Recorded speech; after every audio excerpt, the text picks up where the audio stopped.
Just some more thoughts on that video. So then you get into a hierarchy of morality, right? I mean, if the planet is overpopulated, then population reduction is a better alternative to outright extinction. Now, how do you pick which part of the population gets reduced? Yeah, sterilization versus euthanization is the common approach. So, Von Kraft-Ebing wrote a book called Psychopathia Sexualis in the 1800s. He was a forensic psychiatrist who investigated sex crimes for 14 years. And an understudy of Freud, who ended up running clinics, he gathered all the available data from Western Europe, the Victorian era. A lot of sick stuff. If you buy the book on Amazon, there's over two-thirds of it have been removed. But I found the 1965 Library of Congress edition, in that he discusses how homosexuality can be environmentally induced, and homosexuals don't reproduce biologically. So, in his interviews with sex criminals, pedophiles, and etc., he found that homosexuals all had one factor in common, one underlying factor, and that was early childhood masturbation or early childhood sexual experiences. So right now, if you identify environmental stimulus produced by corporations that would increase homosexuality, one is pornography on the internet. Children can access and do access pornography on the internet. Studies have been done. The consumption of online pornography increases 800 to 1,500% daily when school lets out, not work. So that's one thing that's going to increase LGBT rates artificially. Like the hypocrisy is shaping society. It's the architects and engineers of social engineering. Another factor is sexual content in Hollywood and Disney. Kids watch these movies where you have women that are wearing hardly any clothing, or men for that matter, and very hypersexualized content. That's going to what Dr. Von Kraft-Ebing called the corruption of the natural instinct. So that's one factor, but there is a genetic nature versus nurture argument where some people are more genetically predisposed to psychological manipulation than others. Some people are just genetically more psychologically malleable than others. This doesn't have to do with race per se, but when I had first Googled schizophrenia rates per ethnicity, I think it was in 2015. No, 2018. That's when I started figuring it out and putting it together that I was schizophrenic, despite atheist and religious society both seeming to have a vested interest in suppressing the verification of my mental illness. It's very, very morally corrupt. Both of those things are corrupt, religion and atheism, as far as people and communities. Human nature, eh? But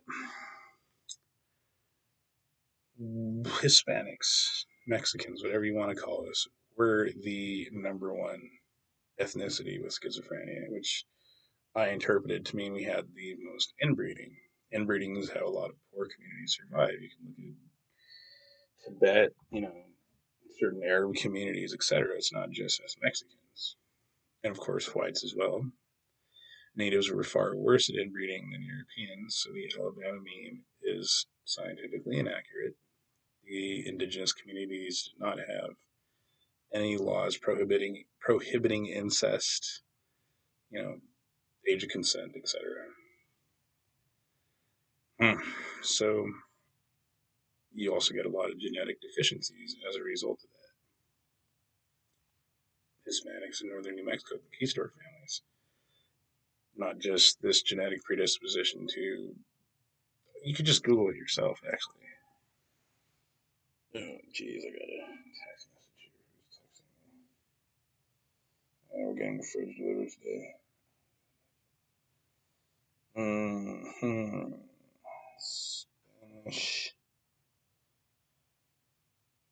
Sorry, excuse me 1 second. Spanish conquistadors' hereditary disorders. And sure enough, 2018 update for the communist mutation. Sorry, this phone's being weird.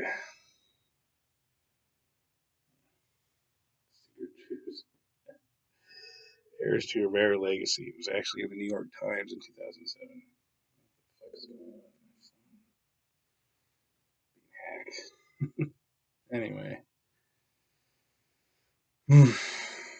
So, when I Googled that same thing per country, Indonesia came up as the highest rates of schizophrenia per country.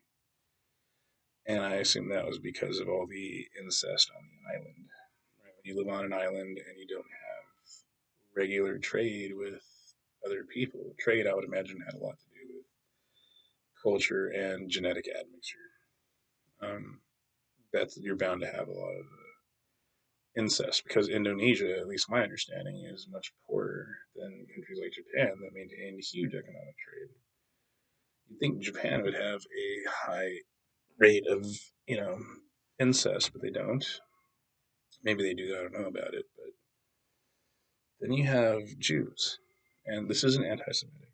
I was trying to convert to Judaism. So my yarmulke to say this. Jews have things like Tay-Sachs disease, etc. So the Cohen, for example, Cohen in Hebrew is high priest. It's the line of Aaron, just like the Levites. And Cohen's disease is from heavy inbreeding, which is commanded in the law of Moses. And so you get a hereditary high IQ. I mean, Ashkenazi IQ is insanely high. David Packman, I assume, is Ashkenazi because he's white. For those of you who don't know, Ashkenaz is one of the sons of Japheth in the flood of Noah. So then you have Sephardi and Ladino. According to this Jewish eugenics book, the Jewish DNA, the Jewish gene, has 7 unique phenotypes, but is so heavily admixture that Jews cannot even be considered a separate race. They've been slavers and enslaved so many times, and slaves will sleep with the masters and vice versa, that there's so many other races in the blood. But this is really interesting as well because I'm reading now on Ben Gurion, and when Israel was founded, they actually implemented immigration policies that were very eugenics. They did not want weak DNA in the state of Israel. They wanted strong physically and mentally, right? High IQ and high physical, athletic traits. So they implemented very discriminatory practices against Jews that were the weaker ones, the Zionist and fat, weak, stupid Jews. They only wanted smart, strong Jews. To the point that, see if I could find it here, so I'm citing this source. But essentially, the Zionists went to the concentration camps, which were labor camps. They were not genocidal camps, the way it's portrayed. Genocide did occur. I'm not denying the Holocaust. I'm just saying Zyklon B was not lethal.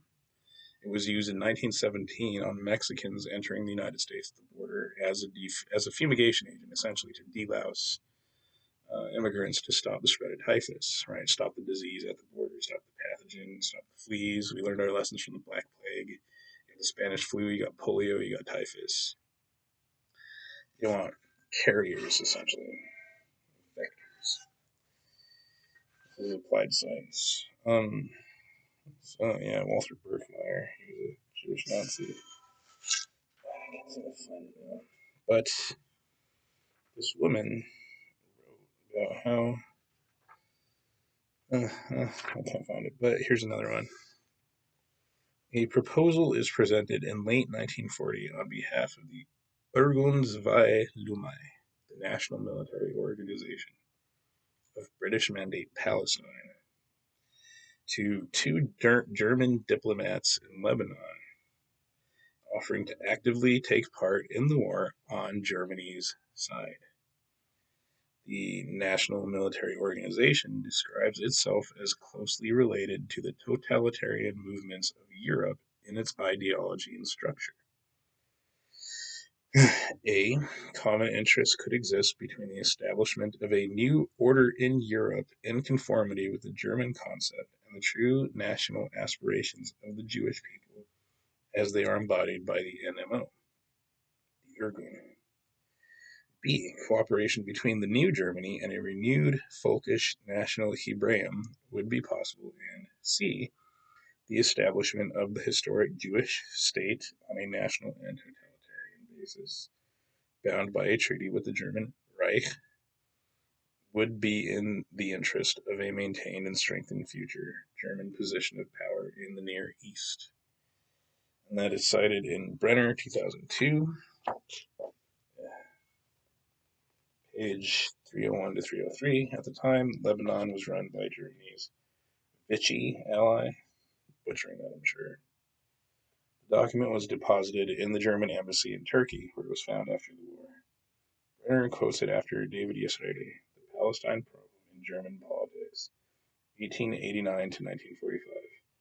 Bar Ilan University, Israel, 1974, 315 to 317. So things aren't so simple as black and white, right and wrong. Once we get into the hierarchy of morality, there's there is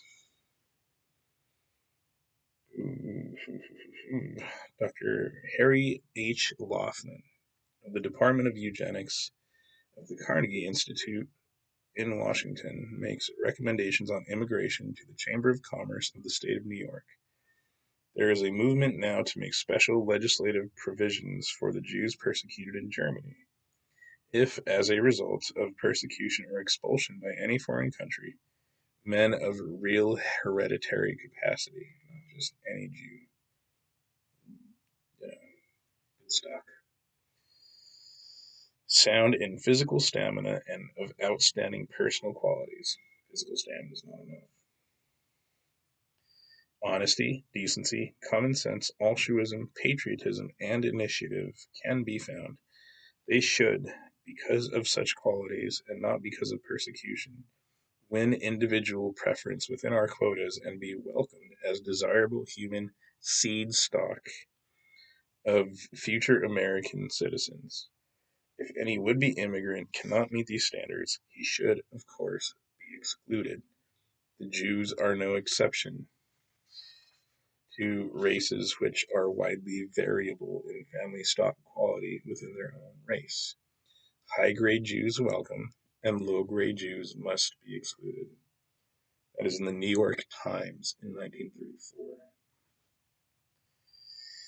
And that's just one of the many examples. There was, like I said, Jews that went to the concentration camps and picked only the strongest ones, but left behind the weaker ones. Which I can't seem to find right now. Anyway, so it's happening all over again, right? For example, Ukraine and Russia. The last time the Nazis went in Eastern Europe like this, they were on methamphetamines. You had the Blitzkrieg. Right now, the Ukrainian Azov, which is supposedly Nazi, but they also went to Israel, they do have swastikas and celebrate members of the Reich in their holidays and stuff as war heroes. Because here's another example of race and religion not being essentially compatible. Jews were also behind not just communism, but capitalism and National Socialism. You had Jews on all sides of the war. Communism was largely Jewish in architect. The Tsar, the Romanovs, were assassinated by Jews like Trotsky and Marx. No, Marx didn't assassinate, but his ideology greatly influenced the Bolshevik Revolution. And Trotsky was Jewish, so was Lenin. But Lenin also instituted pogroms that were against Jews. This is where Nazis and Jews both hate me for speaking the truth. Poland, for example, very anti Semitic, very much blamed all their problems on the Jews, just like Germany. Yet Germany and Poland did not get along, despite both claiming to be like white, superior, anti Semitic, totalitarian, fascist states. hated each other, even though it was the Jews. Like, uh, so that's why it doesn't make any sense. This is where you get hypocrisy from all sides. Basically, everybody's lying about the war, all sides. But Marx was actually baptized into the Lutheran Church in 1848, I believe, and that goes back to Theodor Herzl. For those of you who don't know, Theodor Herzl was called the Jewish state, and he wrote other stuff too. But Marxism, yeah. So I'm going to quote Theodor Herzl here because it's in the introduction of this book, which I highly recommend. John Glad, very good author. Theodor Herzl, there you go. The Great Exodus. Blah, blah, blah. There it is. Theodor Herzl was a 25-year-old Austrian lawyer and atheistic journalist who saw himself as a German and who at one point even proposed mass baptism of the Jews. So if we could just make the Jews Christian, then all the problems would go away. So I'm sure the superior intellect of atheism. um, Published a utopian novel with his own solution for the situation. So this is another proof that Jews are lying about the war. The final solution was never extermination. They're lying about Reinhardt. It was actually proposed by Theodor Herzl in the 1800s. And at that time, you had a mass immigration of Jews from Russia to Germany, and the German Jews did not like the Russian Jews. They saw them as like the trailer trash of Europe, right? Like Eastern Europe is just the trailer park of Europe, and they didn't want these trailer trash coming to Western Europe, which was highly sophisticated, advanced cultural, intellectual, like enlightened people. They didn't want these bums. You. They put the ooh in Jew. That's how the upper class Jews saw the lower class Jews from Russia. Oh. His name was Theodor Herzl, and he is considered to be the father of Zionism. His proposal was to establish a state, not necessarily Palestine. There's the final solution. Stalin tried it with the Siberia, the autonomous zone. Yeah. Hitler even wanted to deport them. That was the final solution: was mass deportation to Madagascar. Expel the Jews systematically from Northern Europe. It doesn't make any sense to genocide the source of free labor in the middle of a two-front war. The Americans actually killed a bunch of Jews when they bombed a ball bearing factory in Schweinfurt, I think it is. I can't remember. Not necessarily Palestine, where hard agricultural work would cure the new arrivals from the Pale of Settlement of their ghetto culture. Among the options advocated were Argentina, Australia, rural Canada, Mesopotamia, Uganda, and Cyrenaica, the eastern coastal region of modern-day Libya. Herzl's partner in Zionism, the popular eugenicist Max Nordau, saw Herzl's proposal as straightforward eugenics. The then popular Lamarckian belief in the hereditability of acquired characteristics lent hope that the scrawny, weak, and inferior Jew, an image internalized by many Jews, no offense, David Packman, would become physically strong, sexually potent, and morally fit. Envisaged as replacing both the ghetto Jews and the effete coffeehouse Jews, this image was subsequently transmogrified into that of Zionist fighting Jews who established the Jewish state by force of arms. Created by Ephraim Moses Leilin, the first Zionist artist, illustrations were intended to illustrate the idea of Nordau as a muscle Jew. The writer Stefan Zweig recalled that in this son of a poor Orthodox Jewish woodturner from Drohobykits, I encountered for the first time an Eastern Jew and a Judaism which is in its strength and stubborn fanaticism had hitherto been unknown to me. So, Theodor Herzl's final solution was not just deportation, but forced agricultural labor and forced military service to cure the Jews of their moral unfitness as well as physical unfitness. Yet somehow I'm supposed to believe that Hitler like is bad for espousing the exact same things that Theodore Herzl did. It's kind of silly. Hmm. I mean, I'm not pro Hitler. I was at one point, but then the more I got into that, one of the things that drew me to Nazism was this whole reflective thing about the application of science and law, and that was that German physicians, who were the best physicians in the world at the turn of the 1900s, 1800s, the beginning of the 20th century, they had established smoking tobacco as a cause of lung cancer. Coincidentally, many of them were German Jewish. Ashkenazi Jews come from German Jewish admixture, mostly. So they established smoking tobacco as a cause of lung cancer as early as the late 1800s, but definitively by like 1907, 1912.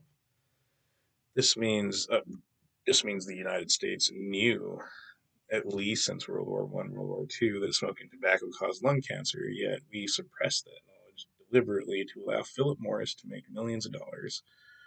We employed a Jewish psychologist, Edward Bernays, to trick women into smoking, telling them that it was feminism and women's empowerment. And Freud told them that they were just symbolic of penises, and therefore it was penis envy. That women are jealous they're not part of men. Therefore, smoking cigarettes places them as equal to men because they're gaining a penis. They're gaining manhood by smoking. That word.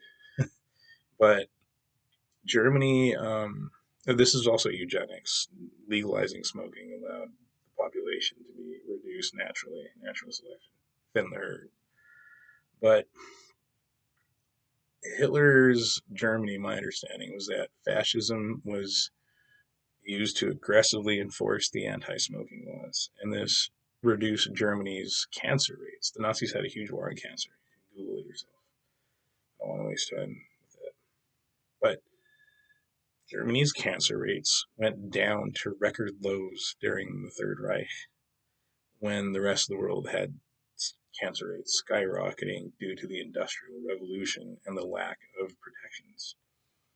Hitler's Nationalist Socialism made an employee accountable if an employer, an employer accountable if an employee contracted cancer through employment. So this created incentive for the employer to provide safer working conditions. I think he also created the 40-day work week, as well as the Volkswagen, of course. Pretty cool. But every time I watch World War II footage, the Nazis, the SS, the Luftwaffe, they're all smoking cigarettes. And then there was the methamphetamine, right? So it's odd that this objective analysis is not really reflected in the atheist scientific community, that exercising critical thinking about history is not a promoted, tenet of modern day leftist atheism or atheism in general, even on the right. Specifically because of the implications that Jews may have lied about some aspects of the Holocaust. Not all of it. I'm not saying it didn't happen. I'm just saying it wasn't 6 million. And there's no way that the gas chamber thing is true. There's no way that Irene Zisplot could have swallowed diamonds and shit them out and swallowed them again that many times. They would The diamonds would cut up her digestive system, which Jews in Hollywood put into that series on Netflix, American Horror Story. Yeah, it was like an asylum. I used to watch that. I couldn't watch it. But the guy literally says that the diamonds, as a doctor, you can't just swallow diamonds over and over again. They would cut you up. And then there's the dysentery and the giardia, etc.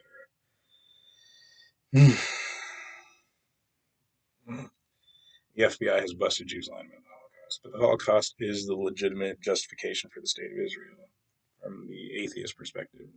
The religious perspective is God's chosen people, God's promised land. So here we have the theological meeting the non-theological.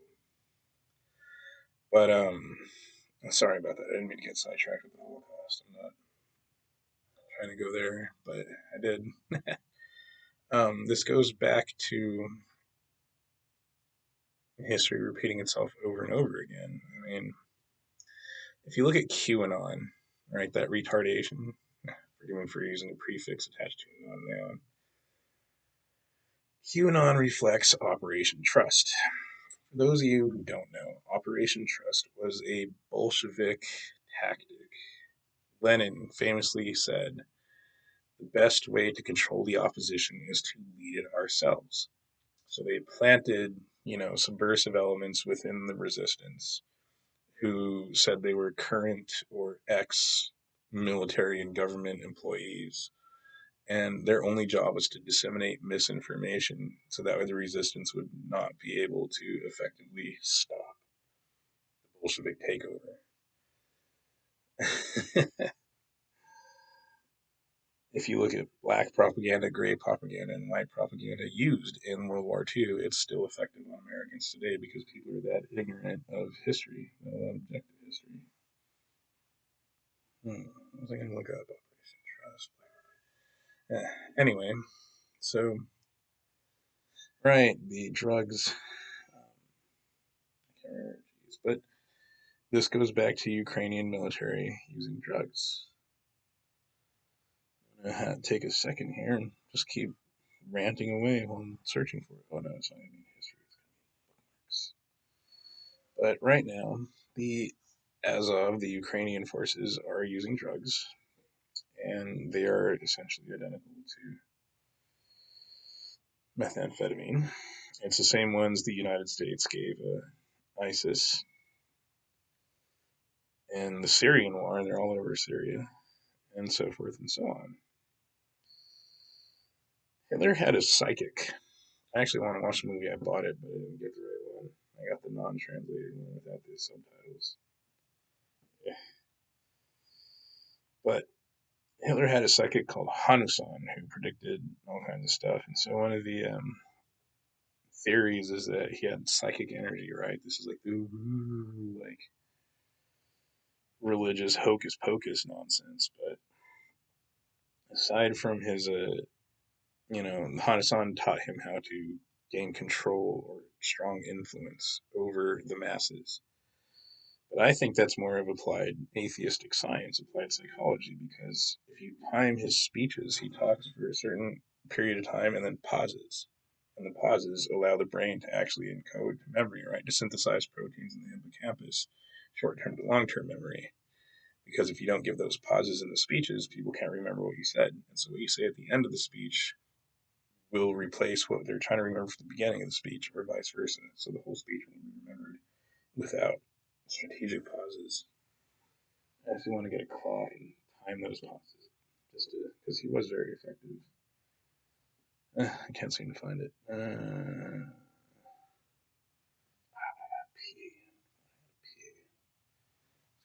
second. Here it is. Drugs and war. What is Captagon, the jihadi pill? Oh my god, a text message.